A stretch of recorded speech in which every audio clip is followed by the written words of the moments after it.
Hi friends, welcome back to our channel.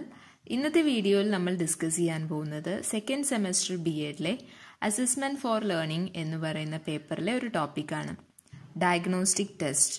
Okay, അപ്പോൾ ഇത് assessment for learning എന്ന് പറയുന്ന പേപ്പറിലെ ടോപ്പിക് മാത്രമല്ല, നമ്മുടെ ഓപ്ഷണൽ സബ്ജക്ട്സിൻ്റെ കൂടി ഭാഗമായിട്ടുള്ള ഒരു ടോപ്പിക്കാണ് ഡയഗ്നോസ്റ്റിക് ടെസ്റ്റ്.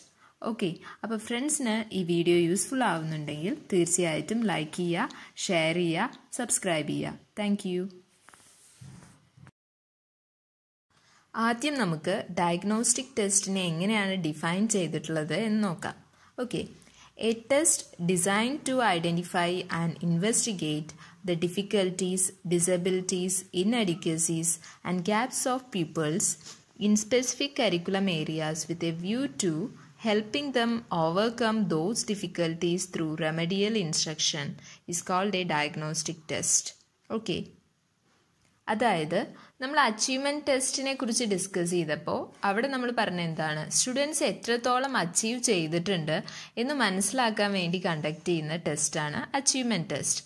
പക്ഷേ ഡയഗ്നോസ്റ്റിക് ടെസ്റ്റ് എന്ന് വെച്ചാൽ എന്താണ്, ഏതൊക്കെ സബ്ജക്റ്റ് ഏരിയാസ് അല്ലെങ്കിൽ സബ്ജക്റ്റ് ടോപ്പിക്സിൽ കുട്ടികൾക്ക് ആ ഭാഗം അച്ചീവ് ചെയ്യാൻ ഉള്ള ബുദ്ധിമുട്ട് എന്താണ്, അവരുടെ ഡിസബിലിറ്റി എന്താണ്, അതായത് അവരുടെ പോരായ്മകൾ എന്താണ്, അവരുടെ പ്രശ്നങ്ങൾ എന്താണ് എന്ന് മനസ്സിലാക്കാൻ, ഐഡൻറ്റിഫൈ ചെയ്യാൻ വേണ്ടിയിട്ട് നമ്മൾ കണ്ടക്ട് ചെയ്യുന്ന ടെസ്റ്റാണ് ഡയഗ്നോസ്റ്റിക് ടെസ്റ്റ്. അതിൻ്റെ പേരിൽ നിന്ന് തന്നെ നമുക്ക് മനസ്സിലാവും അല്ലേ, നമ്മുടെ പ്രോബ്ലം ഡയഗ്നോസ് ചെയ്യുകയാണ്, കണ്ടുപിടിക്കുകയാണ്. അപ്പോൾ അതാണ് ഡയഗ്നോസ്റ്റിക് ടെസ്റ്റ് എന്ന് പറയുന്നത്. അത് എന്തിനാണ് നമ്മൾ കണ്ടക്ട് ചെയ്യുന്നത്, ഈ കുട്ടികളിലുള്ള ഇത്തരം പ്രോബ്ലംസ് മനസ്സിലാക്കിയിട്ട് ആ പ്രോബ്ലംസിനെ ഓവർകം ചെയ്യാൻ വേണ്ടിയിട്ട്. ഓക്കെ, അപ്പോൾ നമ്മൾ റെമഡിയൽ ഇൻസ്ട്രക്ഷൻ, അതായത് റെമഡിയൽ ടീച്ചിങ് ഇതിനോടൊപ്പം തന്നെ കൊടുത്ത് അവരുടെ ആ പ്രോബ്ലംസ് ഓവർകം ചെയ്യുകയാണ് ചെയ്യുന്നത് ഡയഗ്നോസ്റ്റിക് ടെസ്റ്റിൽ. ഓക്കെ, അപ്പോൾ ഇത്രയാണ് ഡയഗ്നോസ്റ്റിക് ടെസ്റ്റിനെ ഡിഫൈൻ ചെയ്യുന്നത്. നമുക്കിപ്പോൾ ഡയഗ്നോസ്റ്റിക് ടെസ്റ്റിനെ ഇപ്പോൾ നമ്മൾ ഹോസ്പിറ്റലിൽ പോയി ചെക്ക് ചെയ്യുന്ന ടെസ്റ്റുമായിട്ട് നമുക്കൊന്ന് കമ്പയർ ചെയ്ത് നോക്കാം. അതായത് ഒരുപാട് സിംറ്റംസ് ആയി ചെല്ലുമ്പോൾ ഡോക്ടർ എന്താണ് ചെയ്യുക, ആ സിംറ്റംസ് വെച്ചിട്ട് ഒരിക്കലും ഡോക്ടർ ഒരു കൺക്ലൂഷനിലേക്ക് എത്തില്ല. പകരം എന്താണ് ചെയ്യുക, കുറച്ച് ടെസ്റ്റുകളൊക്കെ നമ്മളെ കൊണ്ട് ചെയ്യിക്കും അല്ലേ. അപ്പോൾ ഈ എന്തിനാണ് ആ ടെസ്റ്റ് എല്ലാം ചെയ്യുന്നത്, ഈ സിംറ്റംസിൻ്റെ റിയൽ കോസ് കണ്ടുപിടിക്കാനാണ്, അതായത് റിയൽ റീസൺ കണ്ടുപിടിക്കാനാണ് അത്തരം ടെസ്റ്റുകളിലൂടെ കടന്നു പോകുന്നത്. ഓക്കെ, അപ്പോൾ ആ ടെസ്റ്റുകൾ കണ്ടക്ട് ചെയ്യുമ്പോഴാണ് മനസ്സിലാവുന്നത് എന്തുകൊണ്ടാണ് ഈ ഇത്തരം സിംറ്റംസ് വരുന്നത് എന്നുള്ള കാര്യം മനസ്സിലാവുന്നുള്ളൂ. അപ്പോൾ അതേപോലെ തന്നെയാണ് നമ്മുടെ ഈ ഡയഗ്നോസ്റ്റിക് ടെസ്റ്റ് എന്ന് പറയുന്നത്, ക്ലാസ് റൂമിലുള്ള ഡയഗ്നോസ്റ്റിക് ടെസ്റ്റ് എന്ന് പറയുന്നത്. ഈ ടെസ്റ്റിലൂടെ കടന്നു പോകുമ്പോൾ നമുക്ക് മനസ്സിലാവും കുട്ടികൾ എന്താണ് അവരുടെ റിയൽ ആയിട്ടുള്ള പ്രോബ്ലം, സബ്ജക്റ്റ് ടോപ്പിക്ക് മനസ്സിലാക്കാതിരിക്കാനുള്ള അവരുടെ പ്രോബ്ലംസ് എന്താണെന്ന് നമുക്ക് തീർച്ചയായിട്ടും ഇതിൽ നിന്ന്. ഇപ്പോൾ എഡ്യൂക്കേഷണലി പുവർ അച്ചീവ്മെൻ്റ് ഉണ്ടാവുന്നത് എന്തുകൊണ്ടാണെന്ന് നമ്മൾ തീർച്ചയായിട്ടും ക്ലാസ് റൂമിൽ അറിഞ്ഞിരിക്കേണ്ട ഒരു കാര്യമാണ്. അപ്പോൾ അതുകൊണ്ട് തന്നെയാണ് ഡയഗ്നോസ്റ്റിക് ടെസ്റ്റ് അത്രത്തോളം ഇമ്പോർട്ടൻ്റ് ആവുന്നതും. ഓക്കെ, കുട്ടികളിൽ ഉണ്ടാവുന്ന പുവർ അച്ചീവ്മെൻറ്റ് എന്തുകൊണ്ടാണ് എന്ന് നമുക്ക് കണ്ടുപിടിക്കണമല്ലോ. അപ്പോൾ അതാണ് ഡയഗ്നോസ്റ്റിക് ടെസ്റ്റിൻ്റെ ഒരു ഇമ്പോർട്ടൻസ്. ഓക്കെ, ഇനി ഈ രണ്ട് ഒക്കേഷൻസിലാണ് നമ്മൾ ഈ ഡയഗ്നോസ്റ്റിക് ടെസ്റ്റിൻ്റെ യൂസ് വരുന്നത്. ഒന്ന് എന്ന് പറയുന്നത് before introducing A new unit, ഒരു പുതിയ ചാപ്റ്റർ എടുക്കുന്നതിന് മുന്നേ. ഓക്കെ, രണ്ടാമത്തെ ഒക്കേഷൻ എന്ന് പറയുന്നത് ആഫ്റ്റർ ടീച്ചിങ് എ യൂണിറ്റ്, ഒരു യൂണിറ്റ് പഠിപ്പിച്ചതിന് ശേഷം. ഓക്കെ, അങ്ങനെ ഈ രണ്ട് സിറ്റുവേഷൻസിലാണ് ഡയഗ്നോസ്റ്റിക് ടെസ്റ്റ് വരുന്നത്. നമ്മൾ യൂണിറ്റ് എടുക്കുന്നതിന് മുന്നേ ടെസ്റ്റ് കണ്ടക്ട് ചെയ്യുന്നത് എന്തിനാണെന്ന് വെച്ച് കഴിഞ്ഞാൽ, എടുക്കാൻ പോകുന്ന പരിചയപ്പെടുത്താൻ പോകുന്ന ടോപ്പിക്കിന് എന്തൊക്കെ പ്രീ റിക്വിസിറ്റ്സ് എന്തൊക്കെ ആവശ്യമുണ്ട് എന്നുള്ളത് മനസ്സിലാക്കാൻ വേണ്ടി, കുട്ടികൾക്ക് എത്രത്തോളം ആ ഒരു ടോപ്പിക്കിനെ കുറിച്ച് നോളേജ് ഉണ്ട്, പ്രീവിയസ് ആയിട്ട് നോളേജ് ഉണ്ട് എന്നുള്ളതൊക്കെ ചെക്ക് ചെയ്യാൻ വേണ്ടിയിട്ടാണ് യൂണിറ്റ് എടുക്കുന്നതിന് മുന്നേ നമ്മൾ ടെസ്റ്റ് കണ്ടക്ട് ചെയ്യുന്നത്. ഓക്കെ, അപ്പോൾ അതിന് നമുക്ക് പ്രീ ഡയഗ്നോസ്റ്റിക് ടെസ്റ്റ് എന്ന് പറയാം, അല്ലെങ്കിൽ പ്രീ ഡയഗ്നോസിസ് എന്ന് പറയാം. ഓക്കെ, ഇനി ഒരു യൂണിറ്റ് തീർന്നതിന് ശേഷം എടുക്കുന്ന ടെസ്റ്റിന് നമ്മൾ പോസ്റ്റ് ഡയഗ്നോസ്റ്റിക് ടെസ്റ്റ് എന്നാണ് പറയുക. ഓക്കെ, അപ്പോൾ ഈ രണ്ട് സിറ്റുവേഷൻസിലാണ് ഡയഗ്നോസ്റ്റിക് ടെസ്റ്റിൻ്റെ റിലവൻസ് വരുന്നത്, അത് മനസ്സിലാക്കി വയ്ക്കുക. ഓക്കെ, നമുക്ക് ഇതിൽ നിന്ന് മനസ്സിലാവുന്നത് എന്താണ്? ഡയഗ്നോസ്റ്റിക് ടെസ്റ്റിൻ്റെ ഫംഗ്ഷൻ എന്ന് പറയുന്നത് എന്താണ്? കുട്ടികൾക്ക് പഠിക്കാനുള്ള അവരുടെ ഡിഫിക്കൽട്ടിയെ നമ്മൾ ഐഡൻറ്റിഫൈ ചെയ്യുകയാണ്.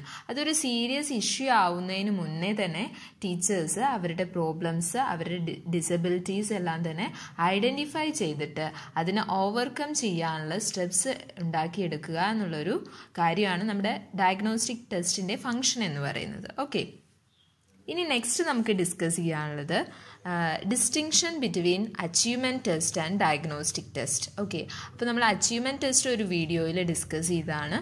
അപ്പോൾ നമ്മളിവിടെ നോക്കാൻ പോകുന്നത് അച്ചീവ്മെൻറ്റ് ടെസ്റ്റും ഡയഗ്നോസ്റ്റിക് ടെസ്റ്റും തമ്മിലുള്ള ഡിഫറൻസസ് എന്താണെന്ന് നമുക്കൊന്ന് നോക്കാം. ഓക്കെ, അപ്പോൾ നമുക്ക് അറിയാവുന്ന കാര്യമാണ് അച്ചീവ്മെൻറ്റ് ടെസ്റ്റ് എന്ന് പറയുന്നത് കുട്ടികൾ എത്രത്തോളം അച്ചീവ് ചെയ്തിട്ടുണ്ട് എന്ന് അറിയാൻ വേണ്ടിയിട്ടുള്ള ടെസ്റ്റാണ്. ഡയഗ്നോസ്റ്റിക് ടെസ്റ്റ് എന്താണെന്ന് വെച്ച് കഴിഞ്ഞാൽ അവർക്ക് എന്തുകൊണ്ട് അച്ചീവ് ചെയ്യാൻ സാധിക്കുന്നില്ല, അതിൻ്റെ റീസൺ എന്താണെന്ന് കണ്ടുപിടിക്കാൻ വേണ്ടി നടത്തുന്ന ടെസ്റ്റാണെന്ന് നമ്മൾ പറഞ്ഞു. അപ്പോൾ രണ്ടിൻ്റെയും വേർഡിൽ നിന്ന് തന്നെ, അതായത് അച്ചീവ്മെൻറ്റ് ടെസ്റ്റ്, ആ വേർഡിൽ നിന്ന് തന്നെ നമുക്ക് മനസ്സിലാവും എന്താണ് അച്ചീവ്മെൻറ്റ് ടെസ്റ്റ്, അതേപോലെ എന്താണ് ഡയഗ്നോസ്റ്റിക് ടെസ്റ്റ് എന്നുള്ള കാര്യം. ഇനി നമുക്ക് ഇവരുടെ ഡിഫറൻസസ് ഒന്ന് നോക്കാം. അപ്പോൾ ഫസ്റ്റ് ഡിഫറൻസ് നോക്കുക. അച്ചീവ്മെൻറ്റ് ടെസ്റ്റിനെ കുറിച്ച് പറയുന്നത് it measures how much a student has achieved. Okay, നമ്മൾ പറഞ്ഞാണ് എത്രത്തോളം കുട്ടി അച്ചീവ് ചെയ്തിട്ടുണ്ട് എന്നുള്ളത് മെഷർ ചെയ്യുന്നതാണ്. ഡയഗ്നോസ്റ്റിക് ടെസ്റ്റ് ആണെങ്കിലോ it measures how much a student has not been able to achieve and why. Okay, അതായത് ഡയഗ്നോസ്റ്റിക് ടെസ്റ്റ് മെഷർ ചെയ്യുന്നത് എന്താണ്?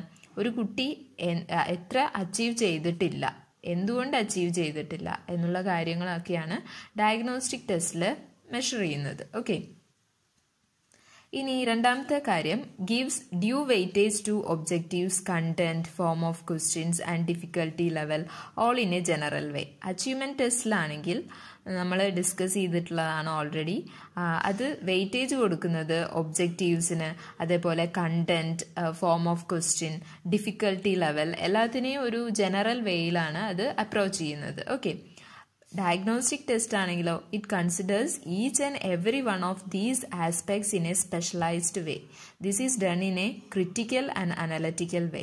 അതായത് ഡയഗ്നോസ്റ്റിക് ടെസ്റ്റ് ആണെങ്കിൽ ഓരോ ആസ്പെക്റ്റിനെയും വളരെ സ്പെഷ്യലൈസ് ചെയ്തിട്ടാണ് എടുക്കുന്നത്. ഓക്കെ, അതായത് ഒരുപാട് ഇമ്പോർട്ടൻസ് കൊടുക്കുന്നുണ്ട്, ഈച്ച് ആൻഡ് എവറി ആസ്പെക്റ്റിനും ഒരുപാട് ഇമ്പോർട്ടൻസ് കൊടുക്കുന്നുണ്ട് diagnostic test.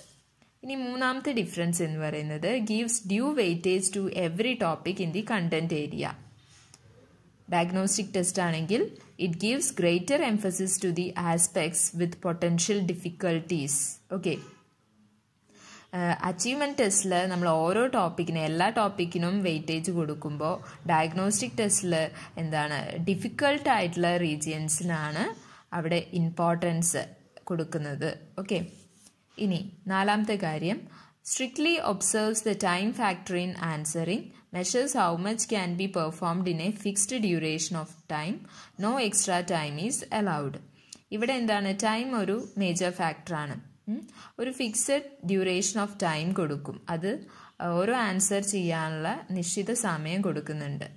Okay, extra time ഒന്നും അലൗ ചെയ്യുന്നില്ല അച്ചീവ്മെൻറ്റ് ടെസ്റ്റിൽ. അത് നമ്മൾ ടെസ്റ്റ് ഐറ്റംസ് സെറ്റ് ചെയ്യുമ്പോൾ തന്നെ ഓരോ ടെസ്റ്റ് ഐറ്റത്തിനും നിശ്ചിത സമയം കൊടുക്കുന്നുണ്ട് അച്ചീവ്മെൻറ്റ് ടെസ്റ്റിൽ. ഓക്കെ, ഇനി ഡയഗ്നോസ്റ്റിക് ടെസ്റ്റ് ആണെങ്കിൽ not concern with the time factor. This is because it is meant to identify deficiencies and difficulties of the learner. അവിടെ ടൈമിന് ഇമ്പോർട്ടൻസ് കൊടുക്കുന്നില്ല. ഡയഗ്നോസ്റ്റിക് ടെസ്റ്റിന് നമ്മൾ കണ്ടക്ട് ചെയ്യുന്നത് തന്നെ കുട്ടിക്ക് എന്താണ് പ്രോബ്ലം, കുട്ടി എന്തുകൊണ്ട് അത് പെർഫോം ചെയ്യുന്നില്ല, അതായത് ആ ഒരു ടോപ്പിക്കിൽ എന്താണ് ആ കുട്ടിയുടെ ഡിഫിക്കൽട്ടി ഉള്ളത് ചെക്ക് ചെയ്യുന്നതാണ്. അപ്പോൾ അവിടെ ടൈം ഒരു ഫാക്ടർ അല്ല. ഓക്കെ, ഇനി fifth difference marks scored in achievement test are very important because grading, ranking and placements are its functions. Okay, achievement test നടത്തിയിട്ടാണ് നമ്മൾ ഗ്രേഡ്, അതേപോലെ മാർക്ക്, പ്രൊമോഷൻ അങ്ങനെയുള്ള കാര്യങ്ങളൊക്കെ നോക്കുന്നത്. ഓക്കെ, അപ്പോൾ അവിടെ മാർക്ക് സ്കോർ ചെയ്യുന്നതിന് ഒരുപാട് ഇമ്പോർട്ടൻസ് ഉണ്ട് അച്ചീവ്മെൻറ്റ് ടെസ്റ്റിൽ. ഡയഗ്നോസ്റ്റിക് ടെസ്റ്റ് ആണെങ്കിലോ marks are not normally assigned in diagnostic test because grading, ranking and placement are not its functions. It aims only at identifying difficulties. അപ്പോൾ അത് നിങ്ങളൊന്ന് മനസ്സിലാക്കി വെക്കുക. ഡയഗ്നോസ്റ്റിക് ടെസ്റ്റ് എന്ന് പറയുമ്പോൾ അവിടെ നമ്മൾ ഗ്രേഡും മാർക്കും ഒക്കെ അസൈൻ ചെയ്യുന്നതിന് ഇമ്പോർട്ടൻസ് കുറവാണ്. അവിടെ നമ്മൾ ചെക്ക് ചെയ്യുന്നത് എന്താണ്, ഡിഫിക്കൽട്ടി ഐഡൻറ്റിഫൈ ചെയ്യുക എന്നുള്ളൊരു പർപ്പസാണ് ഡയഗ്നോസ്റ്റിക് ടെസ്റ്റിന് ഉള്ളത്. ഓക്കെ, ഇനി 6th വൺ ആണെങ്കിൽ construction of an achievement test is comparatively easy, though the test constructor has to prepare a design, blueprint, etc. Achievement ടെസ്റ്റിൻ്റെ കൺസ്ട്രക്ഷൻ എന്ന് പറയുന്നത് കമ്പാരിറ്റീവ്ലി ഈസി ആണെന്ന് പറയുന്നത്. പക്ഷേ അവിടെ സ്റ്റെപ്സ് ഉണ്ട്, ബ്ലൂ പ്രിൻ്റ് തയ്യാറാക്കണം, അങ്ങനെയുള്ള കാര്യങ്ങളൊക്കെ ഉണ്ട്. പക്ഷെ കമ്പാരിറ്റീവ്ലി ഈസി ആണെന്ന് പറയുന്നു. ഇനി diagnostic test. Construction of A diagnostic test requires more imagination. The test constructor has to analyze the content, arrange them in the order of their difficulty, and present each item with clear instruction. Okay. അപ്പം diagnostic ടെസ്റ്റിൽ നമ്മൾ ഒരുപാട് importance കൊടുക്കണം എന്നാണ് പറയുന്നത്. കാരണം നമ്മൾ കണ്ടുപിടിക്കാൻ പോവുകയാണ് ഏത് റീജിയനിലാണ് ഡിഫിക്കൽട്ടി എന്നുള്ള കാര്യം കണ്ടുപിടിക്കുമ്പോൾ നമ്മൾ എല്ലാത്തിനും മൈന്യൂട്ടായിട്ട് ഇമ്പോർട്ടൻസ് കൊടുക്കേണ്ട ഒരു കാര്യമാണ് ഡയഗ്നോസ്റ്റിക് ടെസ്റ്റ് എന്ന് പറയുന്നത്. ഓക്കെ, അപ്പോൾ ഇത്രയും ഡിഫറൻസസ് ആണ് ഇവ തമ്മിൽ ഉള്ളത്. നെക്സ്റ്റ് നമ്മൾ ഡിസ്കസ് ചെയ്യാൻ പോകുന്നത് construction of A diagnostic test. Okay, അപ്പോൾ ഈ കൺസ്ട്രക്ഷൻ ഓഫ് ഡയഗ്നോസ്റ്റിക് ടെസ്റ്റിൽ 5 സ്റ്റെപ്സ് ആണുള്ളത്.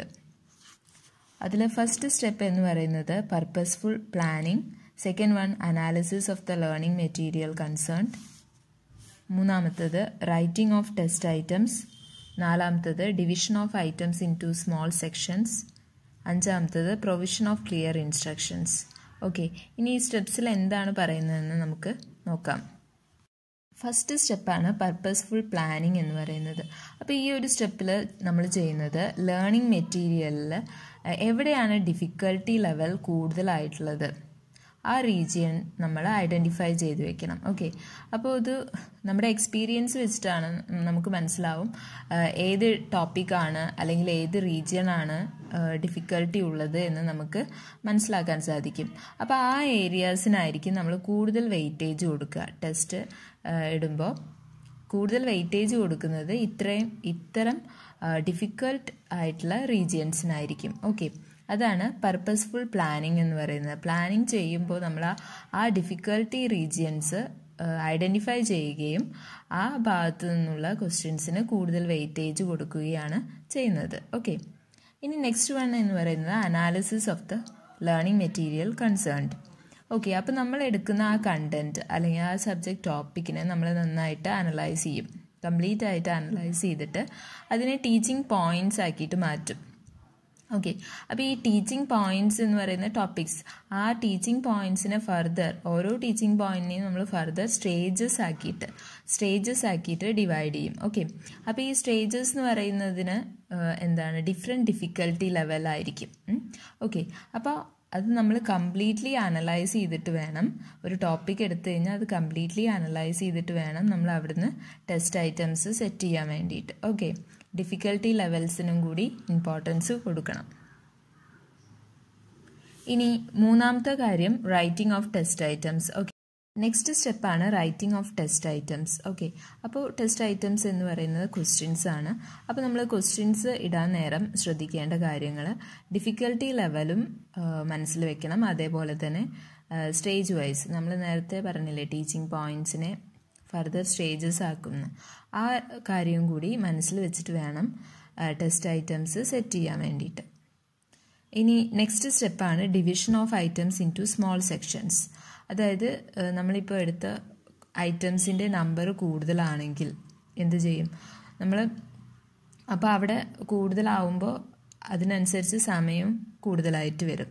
അപ്പോൾ അങ്ങനെയുള്ള കേസസിൽ നമ്മൾ എന്ത് ചെയ്യും, അത്തരം ഐറ്റംസിനെ സബ് ഡിവൈഡ് ചെയ്യും, വീണ്ടും ചെറിയ ചെറിയ സെക്ഷൻസ് ആക്കിയിട്ട് ഡിവൈഡ് ചെയ്യും. അതാണ് division of items into small sections എന്നുദ്ദേശിക്കുന്നത്. ഓക്കെ, ഇനി ഫിഫ്ത്ത് സ്റ്റെപ്പ് എന്ന് പറയുന്നത് പ്രൊവിഷൻ ഓഫ് ക്ലിയർ ഇൻസ്ട്രക്ഷൻസ്. അതിനർത്ഥം ഓരോ ടെസ്റ്റ് ഐറ്റവും എങ്ങനെ ചെയ്യണം, അതായത് കുട്ടികൾക്ക് പ്രോപ്പറായിട്ടുള്ള ഇൻസ്ട്രക്ഷൻസ് കൊടുക്കണം, എങ്ങനെയാണ് ചെയ്യേണ്ടത്, ആ കാര്യങ്ങളൊക്കെ തന്നെ വളരെ ക്ലിയർ ആയിട്ട് തന്നെ അവർക്ക് കൺവേ ചെയ്ത് കൊടുക്കണം. ഓക്കെ, അപ്പോൾ ഇത്രയും സ്റ്റെപ്സ് ആണുള്ളത് കൺസ്ട്രക്ഷൻ ഓഫ് എ ഡയഗ്നോസ്റ്റിക് ടെസ്റ്റിൽ. നെക്സ്റ്റ് എന്താണെന്ന് വെച്ചാൽ analysis of the result of A diagnostic test. Okay, അപ്പോൾ ഡയഗ്നോസ്റ്റിക് ടെസ്റ്റ് കണ്ടക്ട് ചെയ്തു, അതിന് ശേഷം അതിൻ്റെ റിസൾട്ട് അനലൈസ് ചെയ്യുകയാണ് ചെയ്യുന്നത്. അപ്പോൾ റിസൾട്ട് അനലൈസ് ചെയ്യുമ്പോൾ കുട്ടി ആൻസർ ചെയ്തിട്ടുള്ള കാര്യങ്ങളെല്ലാം വളരെ കീനായിട്ട് ഒബ്സർവ് ചെയ്യുകയും എവിടെയാണ് മിസ്റ്റേക്സ് വരുത്തിയിരിക്കുന്നത് എന്നുള്ള കാര്യം, ഇറേഴ്സ് എല്ലാം തന്നെ മനസ്സിലാക്കി എന്തുകൊണ്ടാണ് ആ മിസ്റ്റേക്ക് വന്നിട്ടുള്ളത് എന്നുള്ളതിൻ്റെ റീസൺ ടീച്ചർ കണ്ടുപിടിക്കുകയാണ് ചെയ്യേണ്ടത്. ഓക്കെ, അപ്പോൾ ആ മിസ്റ്റേക്ക് എവിടെയാണ് പറ്റുന്നത് എന്നുള്ള കാര്യമാണ് അവിടെ ടീച്ചർ മനസ്സിലാക്കേണ്ടത്. അടുത്ത ഇമ്പോർട്ടൻറ്റ് കാര്യം എന്ന് പറയുന്നത് റെമഡിയൽ ടീച്ചിങ് ആണ്. ഓക്കെ, അപ്പോൾ ഈ റെമഡിയൽ ടീച്ചിങ് എന്ന് പറയുന്നത് ഡയഗ്നോസ്റ്റിക് ടെസ്റ്റ് കണ്ടക്ട് ചെയ്ത് റിസൾട്ട് അനലൈസ് ചെയ്തതിന് ശേഷം ഇമ്മീഡിയറ്റ് ആയിട്ട് കൊടുക്കുന്ന കാര്യമാണ് റെമഡിയൽ ടീച്ചിങ് എന്ന് പറയുന്നത്. അപ്പോൾ ഇവിടെ കുട്ടികൾ വരുത്തിയ മിസ്റ്റേക്സ് ഒക്കെ തന്നെ ടീച്ചർ മനസ്സിലാക്കിയിട്ടുണ്ടാവും. അപ്പോൾ ടീച്ചർ അതിനനുസരിച്ചായിരിക്കും അവരുടെ റെമഡിയൽ ടീച്ചിങ് സെറ്റ് ചെയ്തിട്ടുണ്ടാവുക. ഓക്കെ, ഒരു നല്ല പ്ലാനിങ് ഉണ്ടാവും, ആ റെമഡിയൽ ടീച്ചിങ് കൊടുക്കാനായിട്ട് നല്ല പ്ലാനിങ് ഉണ്ടാവും. ഓക്കെ, പിന്നെ അവിടെ മനസ്സിലാക്കേണ്ട ഒരു കാര്യം, ചിലപ്പോൾ ഇൻഡിവിജ്വൽ ലെവലിലായിരിക്കും ആ റെമഡിയൽ ടീച്ചിങ് കൊടുക്കുന്നത്, അല്ലെങ്കിൽ ഗ്രൂപ്പ് വൈസ് ആയിരിക്കും. ഓക്കെ, 2 തരത്തിൽ കൊടുക്കാറുണ്ട് റെമഡിയൽ ടീച്ചിങ്. അപ്പോൾ ഇവിടെ കുട്ടികളുടെ ഡിഫിക്കൽട്ടി ടീച്ചർ മനസ്സിലാക്കുകയും അത് ഓവർകം ചെയ്യാനുള്ള സ്റ്റെപ്സുമായിട്ടായിരിക്കും ടീച്ചർ റെമഡിയൽ ടീച്ചിങ്ങിൽ വരിക. ഓക്കെ, അപ്പോൾ അതാണ് അതിൻ്റെ ഒരു ഇമ്പോർട്ടൻസ് എന്ന് പറയുന്നത്. അപ്പോൾ റെമഡിയൽ ക്ലാസ്സസ് കൊണ്ട് കുട്ടികൾക്ക് പുതിയ പുതിയ ക്വാളിറ്റീസ് വീണ്ടും ഉണ്ടാവുകയാണ് ചെയ്യുക. കോപ്പറേഷൻ ഉണ്ടാവും, അവർക്ക് വീണ്ടും സെൽഫ് കോൺഫിഡൻസ് ഉണ്ടാവും. ഓക്കെ, നമ്മുടെ മിസ്റ്റേക്സ് ഒക്കെ കറക്റ്റ് ചെയ്യാൻ സാധിക്കും എന്നുള്ളൊരു വിശ്വാസം അവരിൽ ഉണ്ടാവുകയൊക്കെയാണ് ചെയ്യുന്നത്. ഓക്കെ.